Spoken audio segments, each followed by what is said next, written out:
This is Boxing Talk 8576. I'm coming at you with my top 10 favorite fighters of the 80s. Number one, in no particular order, Aaron Pryor. Aaron Pryor was a devastating lightweight in the 1980s. He destroyed every opponent that he stepped in front of. He had two great fights with Alexis Aguel, two epic fights. Aaron Pryor was reportedly ducked by Sugar Ray Leonard, and they had some epic sparring matches. And Sugar Ray Leonard, you know, didn't want to fight him. My second fighter is Marvin Hagler. He ruled the middleweight division in the 80s. He just terrorized everybody that he fought in the 80s. He had the middleweight record for defenses. I think he beat, if I'm not mistaken, he beat Carlos Manzon middleweight record for most defenses of his title. He had that epic fight with Thomas Hearns. He fought Roberto Duran. He fought Sugar Ray Leonard, which is a controversial decision that Sugar Ray Leonard got. Some people think Marvis Hagler won. Some people think Sugar Ray Leonard won. I mean, some people think Sugar Ray Leonard won, but he had a tremendous career and, put his stamp on boxing. Number three was Roberto Duran, devastating lightweight. Actually, Roberto Duran actually kind of dominated two decades, the 70s and 80s, because the 70s is when he started his reign at lightweight. The 80s is when he moved up. He beat Sugar Ray Leonard in their first epic fight. He beat some other fighters as he moved up. He fought Hearns. He fought Hagler. Gave Hagler hell in the ring, but Roberto Duran was the hands of stone. Was an awesome fighter. Number four is Sugar Ray Leonard. Sugar Ray Leonard, decorated amateur gold medalist. He beat Duran. He beat Duran 2-1 with Duran. They fought 3 times. He beat Thomas the Hitman Hearns in their first battle. I think they fought 3 times. He was 2-1 against Thomas Hearns. He beat Marvin Hagler. Marvin Hagler was on his reign in the middleweight division. Sugar Ray Leonard was just an all-time great. My personal favorite fighter, boxer puncher. Number 5 was Thomas Hearns, the Detroit Cobra. 6'1", 81-inch reach arms. Just was a devastating puncher.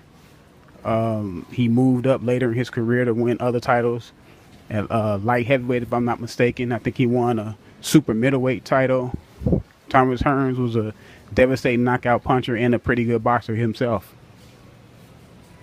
Number 6, Pernell Whitaker.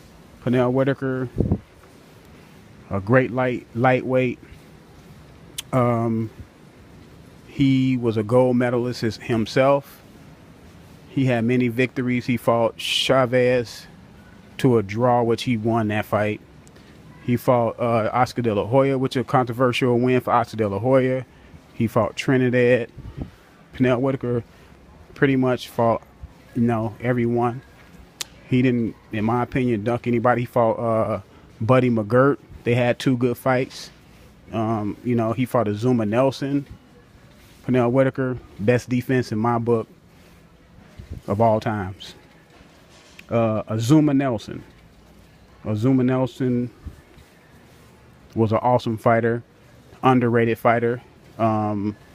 He had his first big fight against Salvador Sanchez, which he was a really good fighter. Azuma Nelson made his really big debut to the world in that fight. He gave Salvador Sanchez hell in the ring. He lost the fight, but he ended up, going on to win world titles and just, leaving a lot of bodies in this path. Hector Camacho. Hector Camacho was a showman. Hector Camacho had hand speed. Hector Camacho was just a devastating fighter, really controlled generalship in the ring. Hector Camacho fought, Chavez. He fought De La Hoya. Hector Camacho was like the first really Prince Nassim Hamed, if you really know him. Hector Camacho was the one that come in with like all these crazy, outfits and, doing things in the ring and just a pure showman. He beat Sugar Ray Leonard. Just a pure showman. Alexis Aguel. Alexis Aguel was a really pure boxer. He nice jab, just technique, flawless technique. Just a really, really good boxer. He had those 2 good fights with Aaron Pryor. He's from Nicaragua. He just, was an awesome fighter. Actually became a politician in his country later on in life. And he just was a really, really good fighter. Iron Mike Tyson. Iron Mike Tyson speaks for itself, man. The guy came on the scene, knocking everybody out, cleaning everybody's clocks. People was just amazed by Mike Tyson. We all just thought Mike Tyson was just indestructible. He just made you feel like the first fighter that I ever felt like just was indestructible, just couldn't lose. I just didn't feel like Mike Tyson can lose. He was the youngest heavyweight champion. He broke Muhammad Ali record as the youngest heavyweight champion. He had a great trainer in Customato, another great trainer in Teddy Atlas.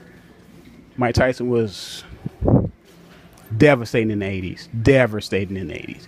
There was no one that wanted to even fight the man. No one called out Mike Tyson. You didn't hear no one called out Mike Tyson like people get called out now. Nobody called out Mike Tyson. So Mike Tyson was feared in the 80s and just did his thing. He was ranked number 1, 36-0 at one time. Just, terrorizing everybody. But I know I don't put everybody. Oh, I want to put another fighter on here. Honorable mention. I want to put Evander Holyfield on here.